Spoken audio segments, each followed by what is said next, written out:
Hey guys, it's Paul here, Calvary Chapel Bible College in York, England, and we are in the Gospel of Mark, and we're picking up in verse 14. As I mentioned last video, up until this point, Jesus has been addressing believers in the church age. The church age ends, it begins the day of Pentecost, it ends with the rapture of the church, as is detailed in 1 Thessalonians 4, verses 13 through 18. So the rapture marks the beginning of the tribulation period, or the 70th week of Daniel, which we'll talk about in just a minute. And the Christians are, all the Christians up to that point are removed, but there are going to be those who become believers during the tribulation who will have to go through the tribulation. And there are very likely going to be quite a few Jews who are also going to come to faith during this time. Now, okay, so let's pick up in verse 14, and then we're going to have to get into the book of Daniel also to give a little bit of backdrop. So verse 14, Jesus says, "So when you see the abomination of desolation spoken of by Daniel the prophet, standing where it ought not, let the reader understand. Then let those who are in Judea flee to the mountains." So Jesus here makes this reference to the prophet Daniel, and we have to understand, at least to some degree, Daniel chapter 9 here to make sense of this. And when we studied Mark chapter 11, we talked about the 70-week prophecy in relation to the triumphal entry. You can look back and you can watch that video. But briefly, let's take a look. I want to read Daniel chapter 9, verses 24 through 27, and this is going to help us tie things together in Mark 13. So Daniel chapter 9, verse 24, 70 weeks are determined. In other words, regarding the prophetic calendar and God's dealings with Israel, 70 weeks are determined for your people and for your holy city to finish transgression, to make an end of sins, to make reconciliation for iniquity, to bring in everlasting righteousness, to seal up vision and prophecy, to anoint the most holy. Know therefore and understand that from the going forth of the command to restore and build Jerusalem until Messiah the Prince, there shall be 7 weeks and 62 weeks. And I'll just say this really quickly as it pertains to the triumphal entry, that we're talking about 7 weeks and 62 weeks is basically 69 sevens, or 69 7-year periods, or 483 years. And we talked about in Mark chapter 11 how it was a period of time that began with Artaxerxes' decree, March 5th, 444 BC, which was a decree which allowed the Jews to rebuild the walls of Jerusalem, which Nehemiah did. And so from that time, 444 BC, if you count 483 years, basically it leads up to the point of what we believe is the triumphal entry of Jesus entering into Jerusalem. So they could have known to the day when Messiah would have showed up in Jerusalem if they studied through the prophecy of Daniel. Okay, so back to Daniel chapter 9, verse 25. "The street shall be built again, and the wall, even in troublesome times. And after the 62 weeks, Messiah shall be cut off, but not for himself. And the people of the prince who is to come shall destroy the city and the sanctuary.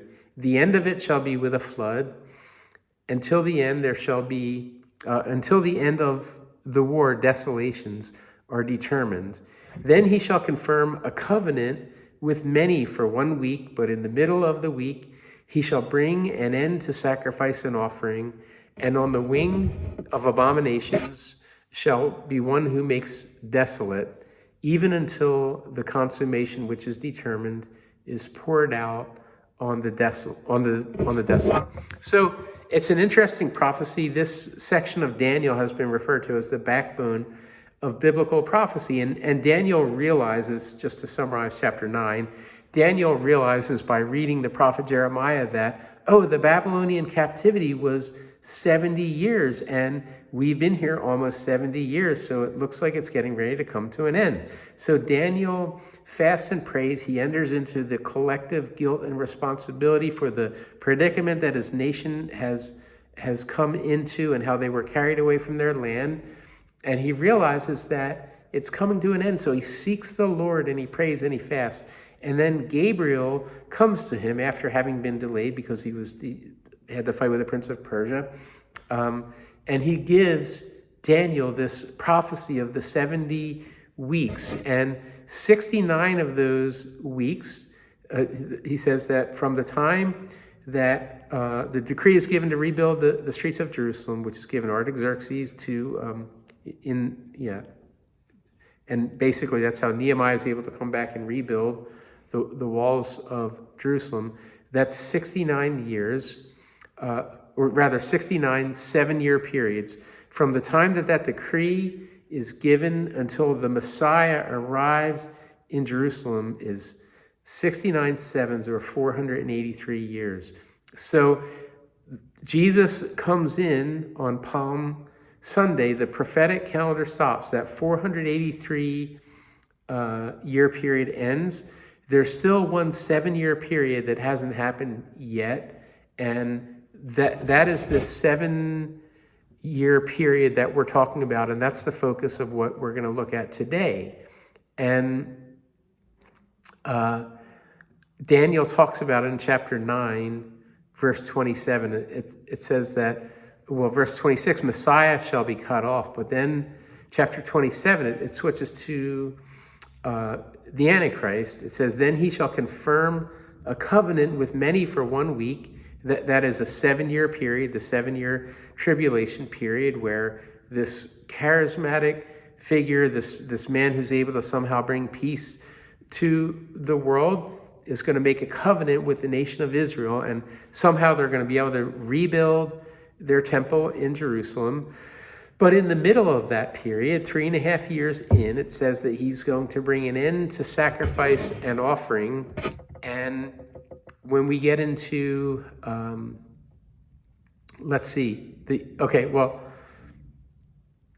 the church will have been taken out at this point, and the Antichrist will come on the scene as a man of peace.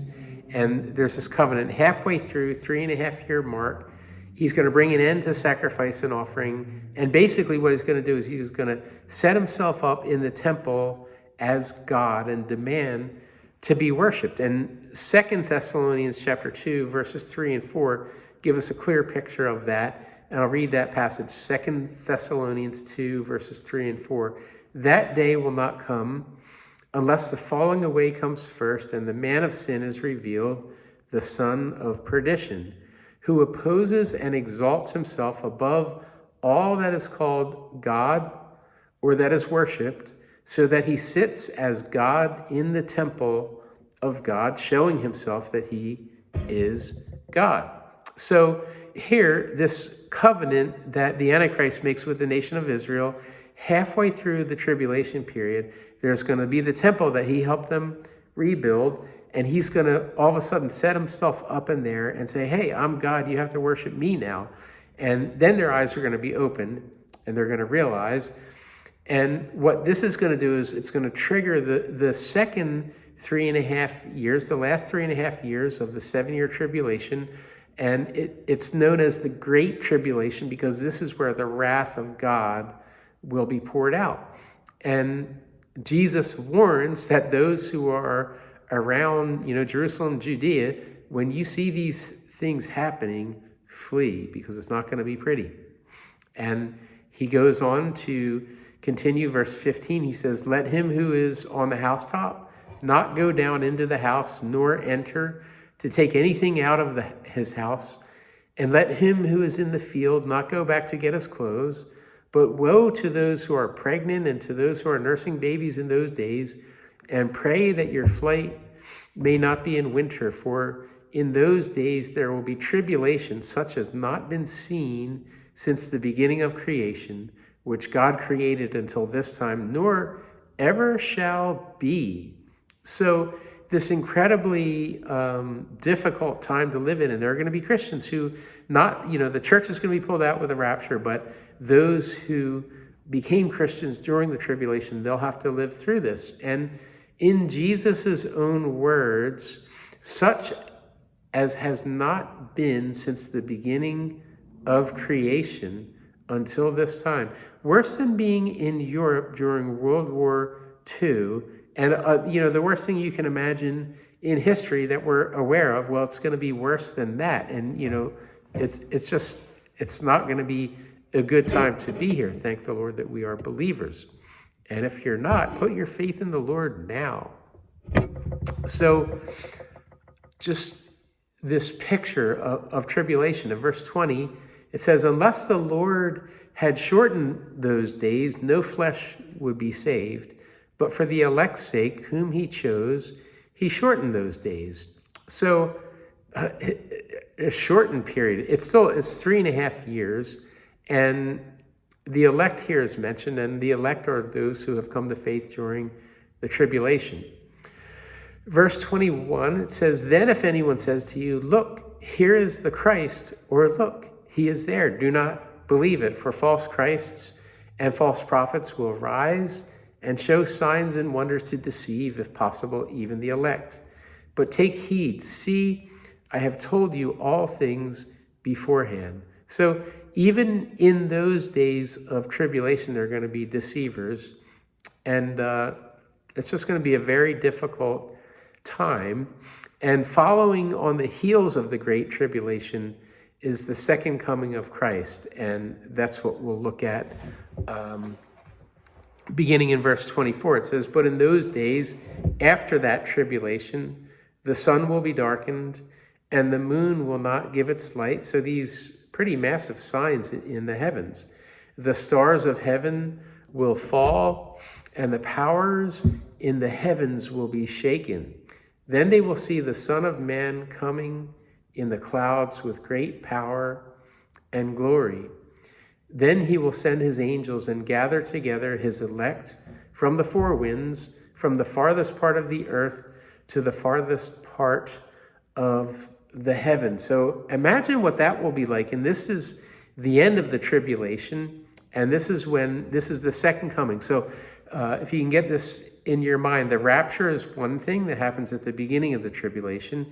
The second coming of Jesus doesn't come back to earth and in the sense that he comes back to reign at that point. He comes back briefly for the church, and then we go to heaven, but then there's the tribulation that happens, and then at the end of the 7-year period, then there's the second coming of Jesus, and this is when we have this picture of, the sun being darkened. Why will the sun be darkened? Well, the glory of Jesus will illuminate things.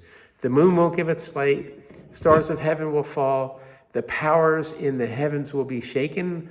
I would assume that would be demonic powers, because those are the things that can be shaken, right? The power of God isn't shaken. And they're going to see the Son of Man coming in the clouds with great power and glory. And we see him coming other places in the scripture, just the idea of clouds and glory and all that. And just this, it's not like, the first time he came and, riding into Jerusalem humble and on a donkey. Here, he's coming in his glory, and it's not going to be veiled. And it's going to cause terror for some, and it's going to cause rejoicing for others who know him. And it says that he's going to send his angels and gather together his elect from the four winds, those who have become Christians during the tribulation, from the farthest part of earth to the farthest part of heaven, wherever they may find themselves. And what will that be like? What a glorious day for believers it will be. So let's look a little bit further here. He gives the parable of the fig tree here, Jesus does, in verse 28. Now learn this parable from the fig tree. When its branch has already become tender and put forth leaves, you know that summer is near. So you also, when you see these things happening, know that it is near at the doors. Assuredly, I say to you, this generation will by no means pass away till all these things take place. Heaven and earth will pass away, but my words will by no means pass away. So the fig tree, he gives an illustration or a parable using a fig tree. And in the natural course of things, you can look at a fig tree or really any plant, but you look at a fig tree and it begins to pop out. The leaves start to pop out. It's a fairly accurate indication that summer is on the way. And so when the Antichrist sets himself up in the temple, the clock starts ticking, and it's evident that there's not going to be too much more time left. The church will already be gone, but for those in the tribulation, they'll be able to see, well, hey, if, here's the Antichrist, Jesus can't be too much further away. So there's this exhortation to watch in verse 32, but of that day and hour no one knows, not even the angels in heaven, nor the Son, but only the Father. So in Jesus' incarnation, he voluntarily accepted human limitations, including this one, not knowing the day or the hour. I mean, his Father will one day say, okay, now's the time, go, Jesus. And so it's just this incredible thing that we see here. Not even the angels know, nor the Son, but only the Father. And so in light of that, there's this exhortation to watch. Verse 33, take heed, watch and pray, for you do not know when the time is. It's like a man going to a far country who left his house and gave authority to his servants. And who's the man going to a far country? Well, it's God. In this case, it's Jesus going to a far country. He's ascended into heaven, and he left his house, right? We are servants in his house, gave authority to his servants and to each his work, and commanded the doorkeeper to watch. Watch, therefore, for you do not know when the master of the house is coming, in the evening, at midnight, these different options, the evening, midnight, crowing of the rooster, early morning, or in the morning, lest coming suddenly he find you sleeping. And what I say to you, I say to all, watch. So there's this knowledge that Jesus could come for those of us who are his. He could come at any moment, and there's a purifying effect that has. If I knew that Jesus, or if I was thinking that, he could come at any moment, that might affect the way that I live even today or even this evening, the places that I go, the things that I do. So the word watch is repeated several times through Jesus' discourse in this chapter. And, as I said, really, the rapture could happen at any moment. There's nothing on the prophetic calendar that needs to happen. So really, any minute, we don't know. Jesus said, don't say that you'll go, we'll go to this city and spend a year there and make money. We never know. We don't know how much time that we have. So just an exhortation to watch. So let's wrap it up there, and then we'll pick it up in chapter 14 next time.